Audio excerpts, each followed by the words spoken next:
গাড়ী এখন লোৱাৰ প্লেনিং একেবাৰে নাছিলে, কিন্তু 1 উইকৰ ভিতৰতে ডিচাইড কৰিছোঁ আৰু এয়া বাৰ্থডে আগদিনাখন আহি পালেহি আৰু অকণমান পূজা চূজা কৰি লৈছোঁ যেনেকৈ মায়ে শিকাই দিছে। মই ইমান বিশেষ নাজানো। ৰাতিপুৱাই বজাৰলৈ গ'লোঁ।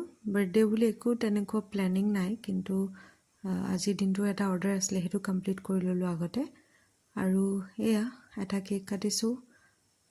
তাৰপিছত এজ ইউজুৱেল মই প্ৰতি বছৰে যাওঁ, মই অল্ড এজ হোমলৈ যাওঁ একচুৱেলি। তাত গৈ পেলাই অকণমান টাইম স্পেণ্ড কৰিলোঁ, সদায় নিচিনাকৈ, মানে এভৰি ইয়েৰৰ নিচিনাকৈ। আৰু এইবাৰ তেওঁলোকৰ অলপ মেম্বাৰ্ছো বাঢ়ি আছিলে, 7 গৰাকী আছিলে। যোৱাবাৰ অলপমান কম আছিলে। এই ভিডিঅ'কেইটা দিয়া মোৰ এটাই মটিভ যে আপোনালোকেও ভিজিট কৰিব। তেওঁলোকে বহুত ভাল পায়।